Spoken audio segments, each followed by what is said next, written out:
What Remains of Edith Finch, Part 3. I'm going to go ahead and get this started. Last time we left off, we just found out what happened to Sam there, who I believe is the main character, the one we're playing as right now, is grandfather or great-grandfather, depending on which character we actually are.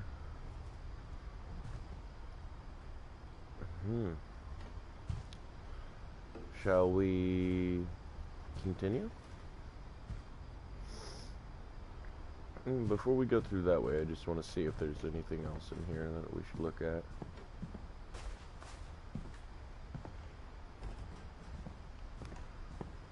Way too dark.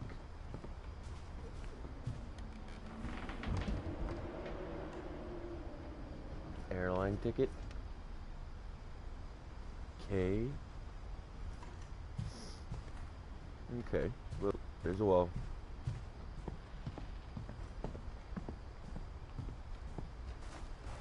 Alright, let's continue on our way.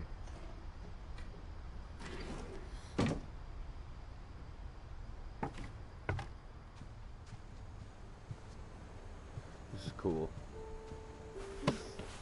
After Sam died, my mom and Edie got really close. They'd both lost a lot. I used to live in a house that had a crawl space like this, and I'd always hang out up here with my little brother.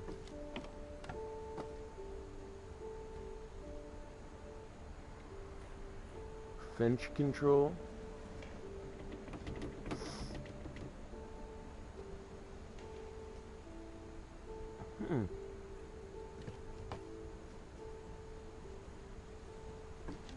Oh, please tell me there's not an actual baby up in there, because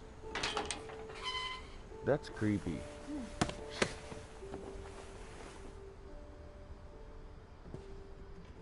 It's creepy as hell. Gregory.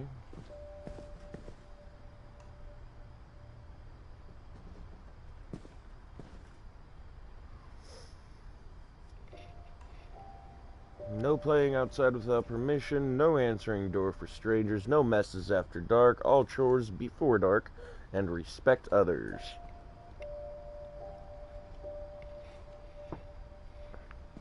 We have the emergency evacuation plan for the Finch household.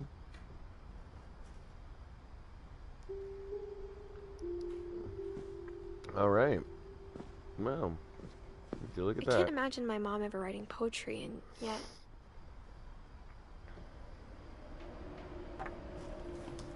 A poem for Gus, who always said the wedding was a bad idea. Our father never hit us kids, at least not very hard, before the day my brother said with teenage disregard that he'd be dead before he'd see a wedding in our yard.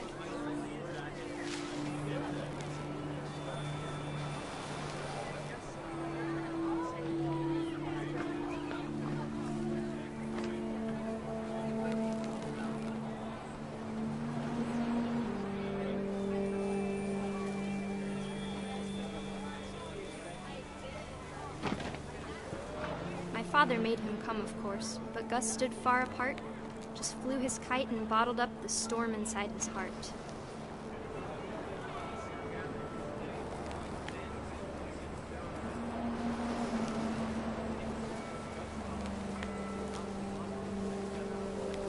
I tried to talk him out of it, but though he'd never met her, we don't need a stepmom were the words that I now pronounce you husband and wife. You may kiss the bride.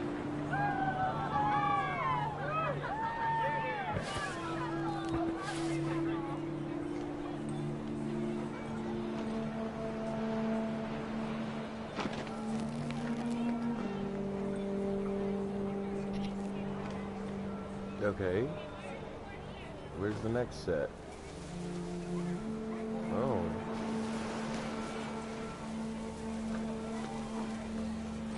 When the time for photos came, Dad ordered him to come here. But Gus declined, and as a sign held up his middle finger.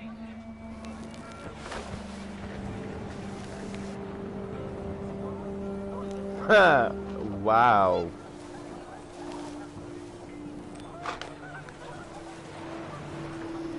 The wind picked up, and panicked geese appeared and quickly went. But all the humans did that day was go inside the tent.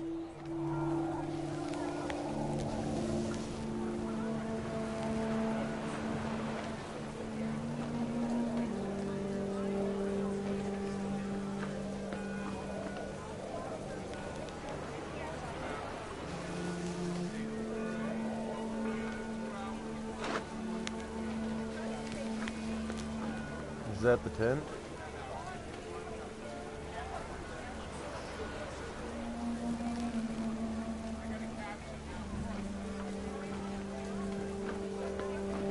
Okay.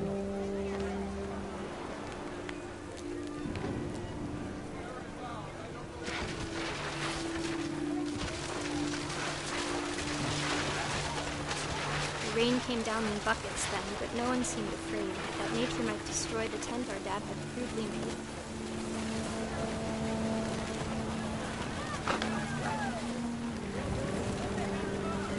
Yeah.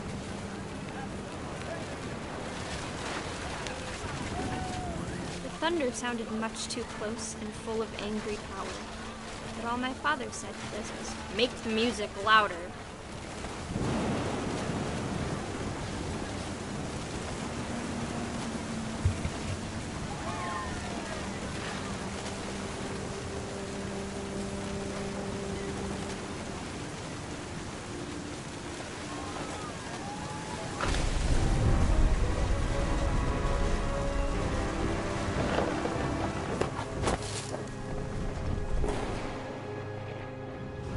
I wish that I could truly say I thought about you on that day.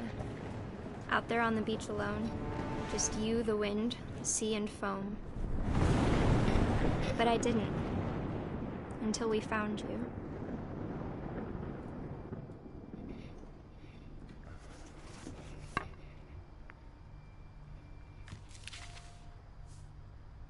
She never talked about him, but Mom told me once if I was a boy, they were going to name me Gus.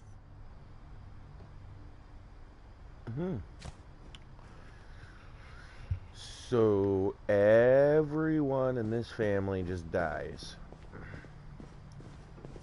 What happened to Gregory? The little baby died?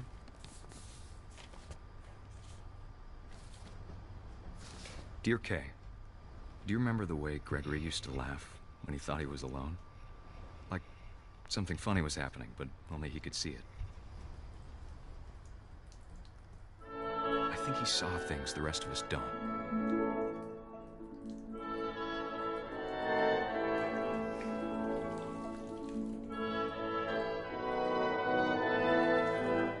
Wait.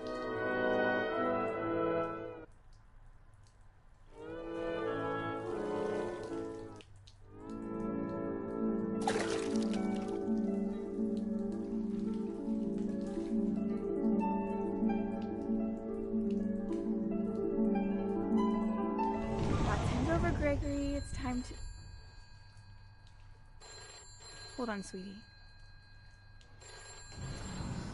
Hello? Sam, I told you I don't want to talk right now. I wonder what he saw. Well, apparently this kid is magic. What his world was like.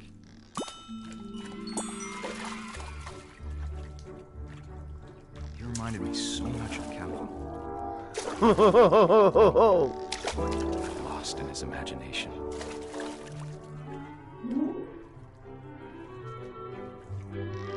Whatever it was he saw.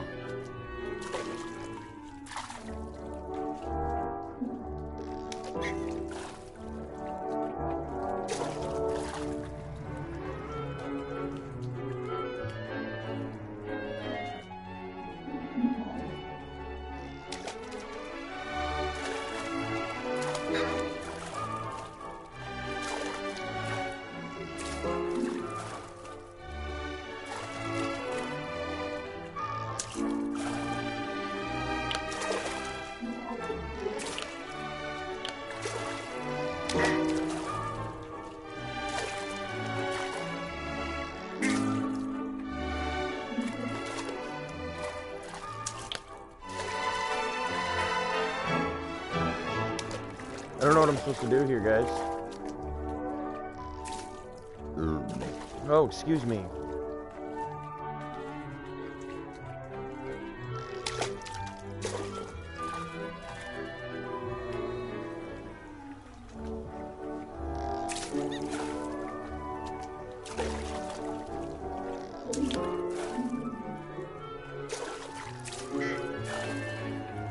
GG.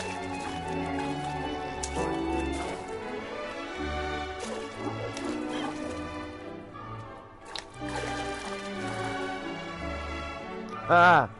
Earned a trophy.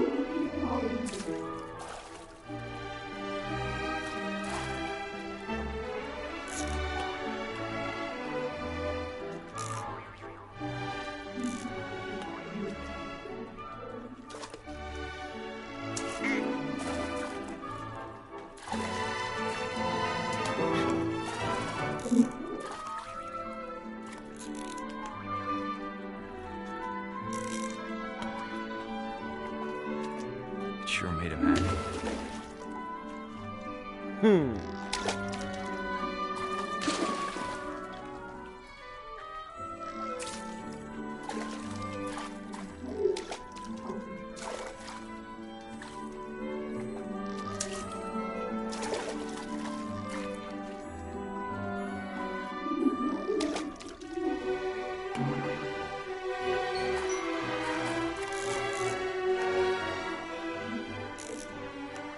I know how silly it sounds.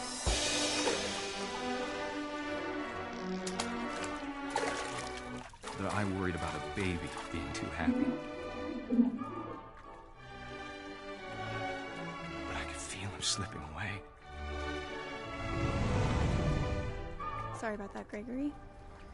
I know you did everything you could. Maybe if I hadn't called that night. Damn it. Hold on, I don't want Gregory to hear this. Don't.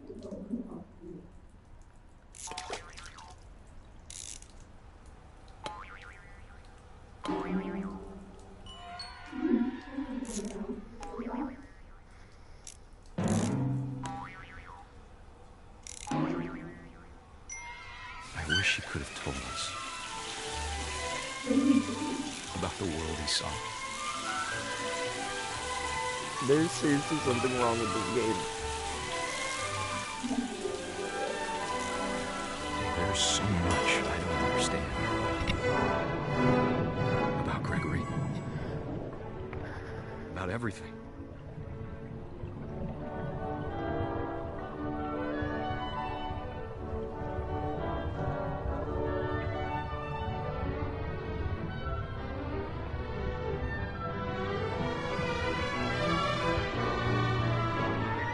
But I know what happened wasn't your fault.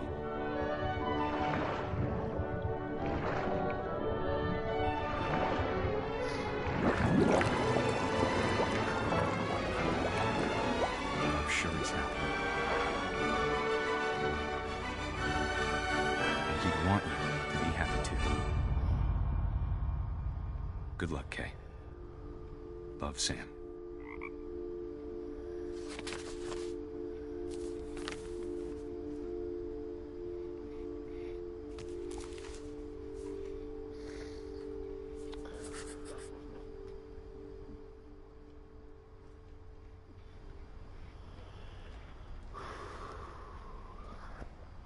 I'm too much of an emotional person for a game like this, guys. That was terrible. Well, let's continue on for another 15 minutes and see how many more times this game can make me cry. That was not okay, though.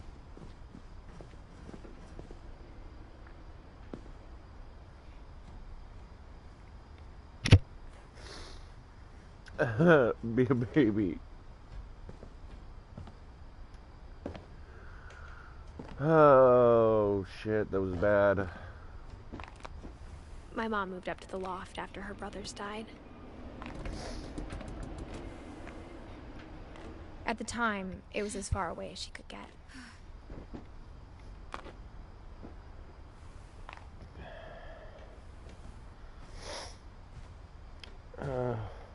Shit. She spent a summer building houses in Calcutta, where she met my dad, Sanjay.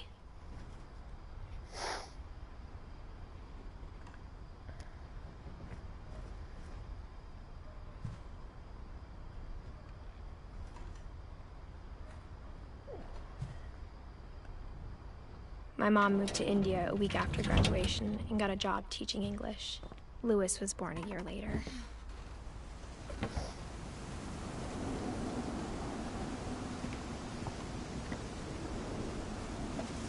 When my dad died, I don't think Mom knew where else to go. I'm sure Edie was happy to have her back. The house had to get a little bigger, but Edie was used to that.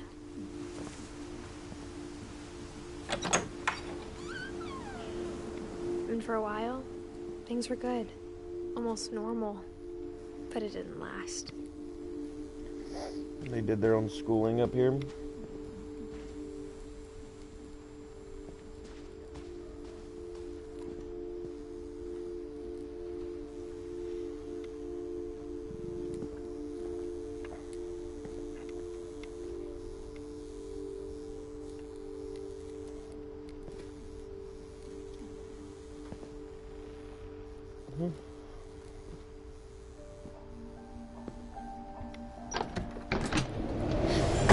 The beginning of the end was Milton's 10th birthday, when Edie gave him a castle.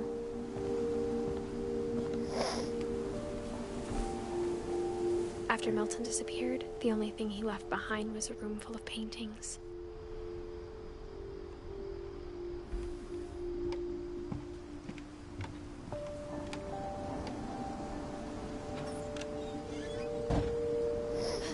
I'm good at this. I've never played this before either.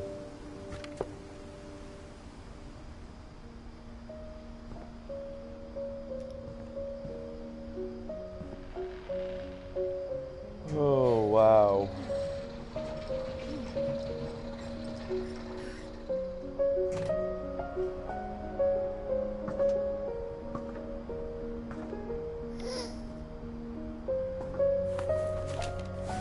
Milton Finch in The Magic Paintbrush.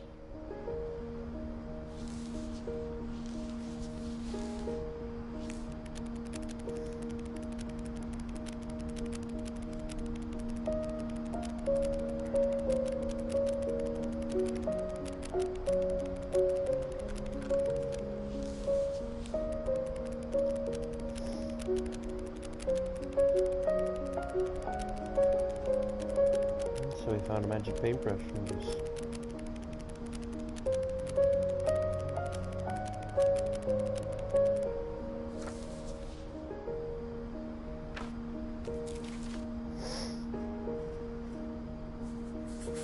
That was it? I was 4 when Milton disappeared.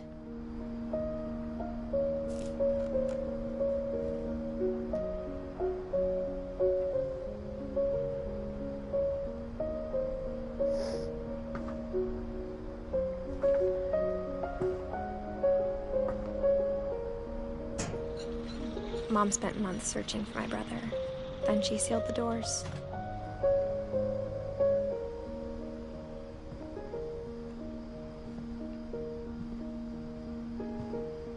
Whatever Milton had found in the house, Mom didn't want it getting out.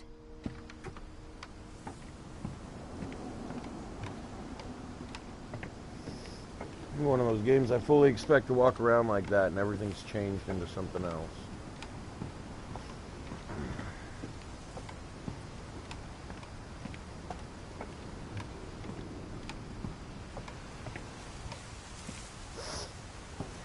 Looks like we're going upstairs.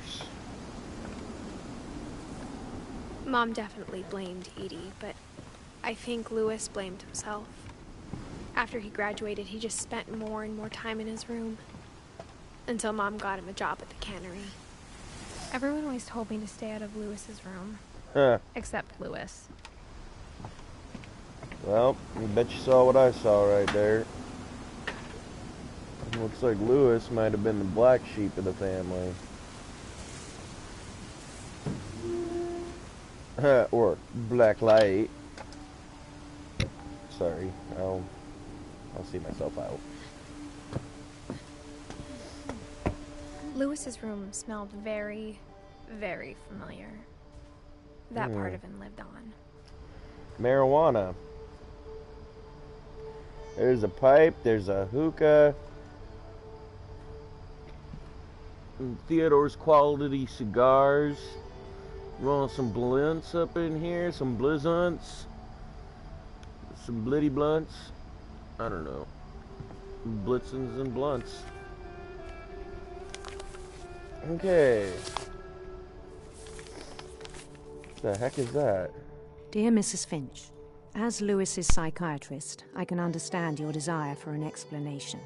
As I see it, the trouble began in January, shortly after we convinced your son to seek treatment for substance abuse. Newly sober, I believe Lewis first noticed the monotony of his daily life.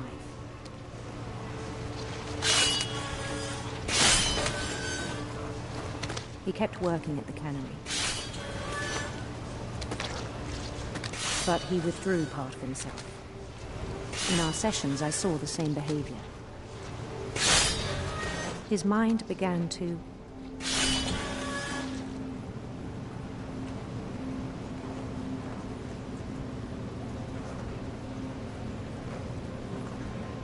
wander.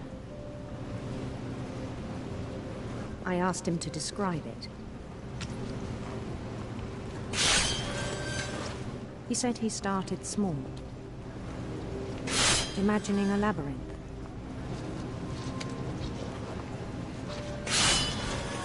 He'd feel his way about. Okay, this is getting confusing. Then something moved. Bats. I've got to use both sticks. And toads.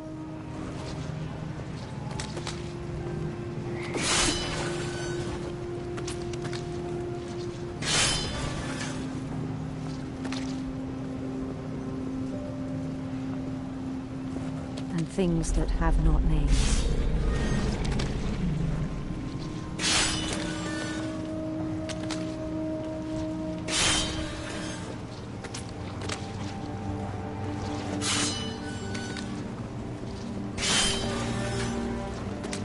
He knew it was all in his head.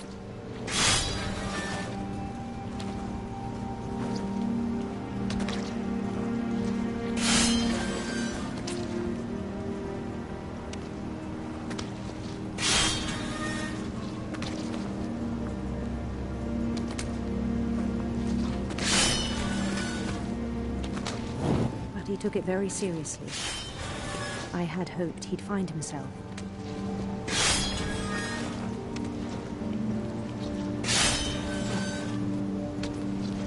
But he found something more. I worried about him then. Daydreaming at the cannery.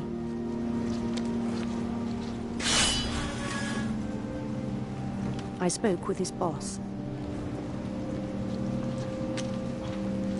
But he said Lewis had become a model employee. Methodical, tireless, focused. Like a whole new Lewis. So I let him go on.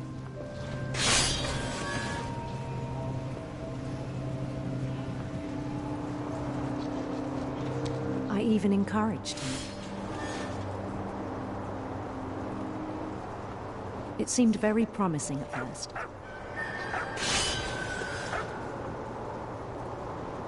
He told me he'd made a new friend.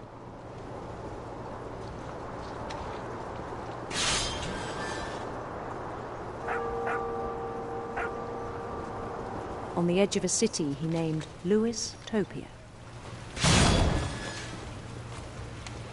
He built the city up slowly, brick by brick. Then he made musicians.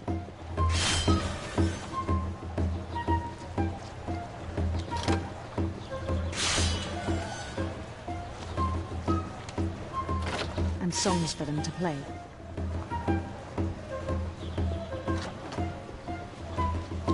He talked about starting a band. And he was always humming something.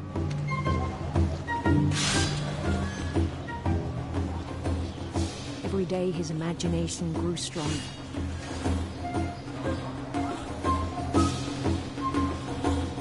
He no longer spoke at the cannery.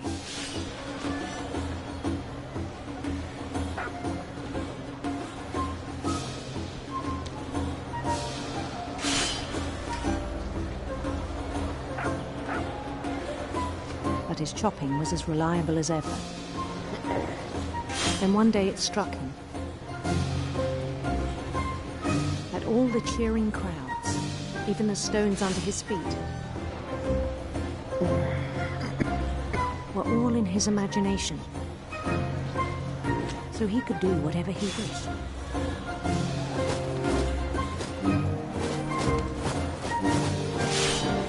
He held an election for mayor. And he won.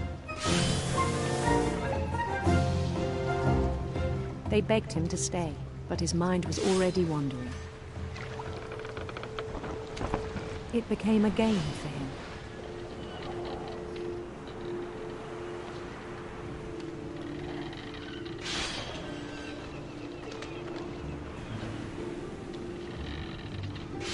He'd conquer a city, then immediately push on. New Louisville.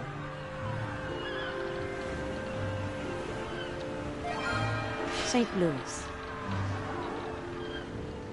He started drifting away from our reality.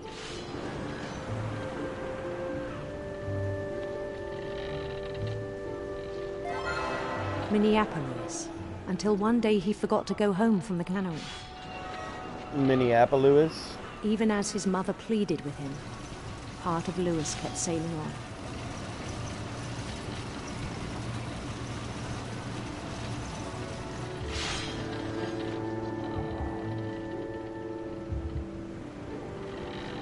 In Louisburg, he heard rumors of a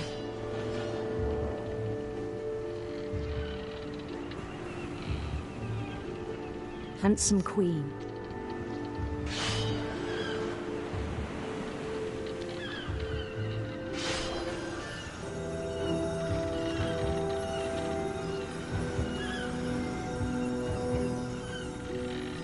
The queen was on her own quest for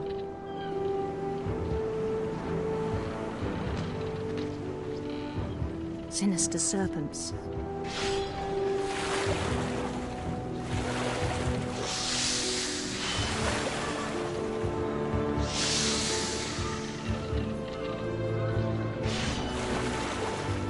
He followed the sound of her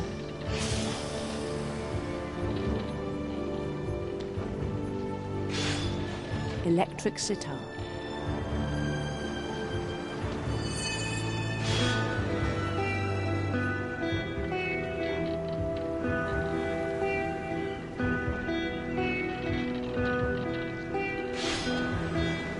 His chase led him to a golden palace east of the sun and west of the moon. Even then, his logic remained sound.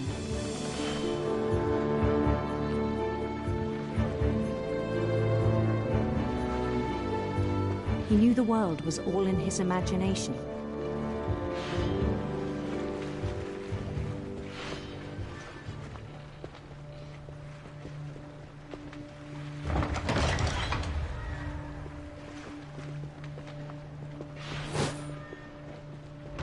But he was so proud of having created it.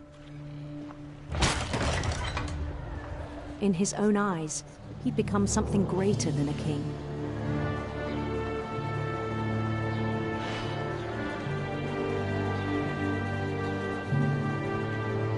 For someone who'd never known success in the real world, I think it was overwhelming. And then it struck him that the real Louis was not the one chopping salmon, but the one climbing the steps of a golden palace.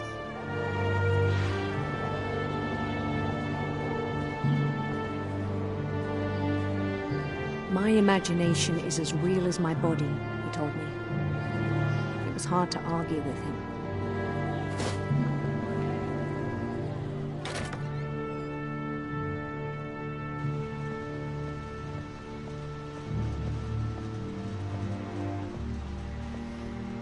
Poor Lewis, man.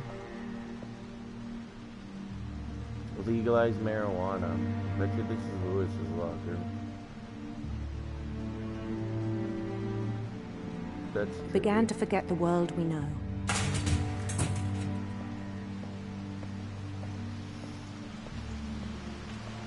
I think it pained him to remember Lewis, the cannery worker.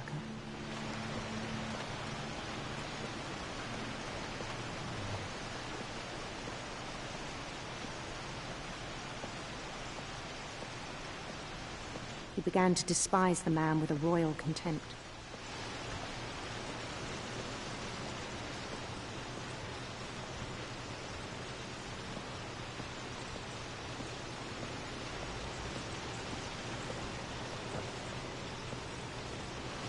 I still thought I could save him.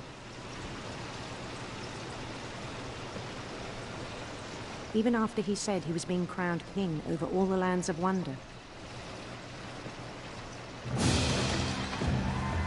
The palace would be packed with his companions.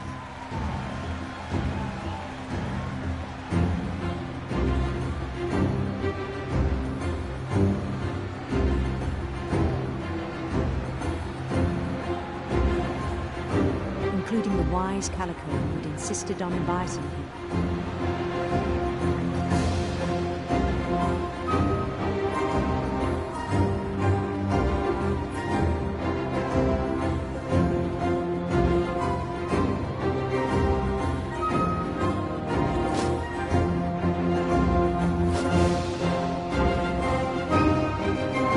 His queen waited, holding his crown.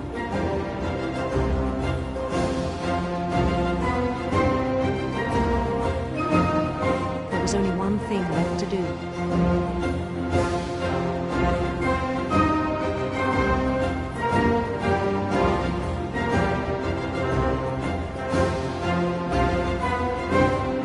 Bend down his head.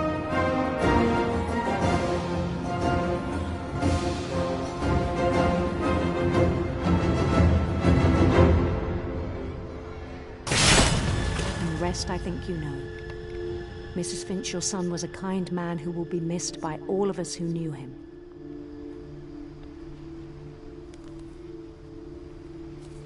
So he stuck his head in the fish decapitator? Damn. That's one hell of an imagination. My brother was really cool. I wish you could have met him. Well, guys, once again, we're going to leave this here. Thank you for tuning in. I hope you have a wonderful day. Oh, look, he was a gamer. Go ahead, like, share, subscribe, and get me internet famous, guys. We can do this. I believe in us.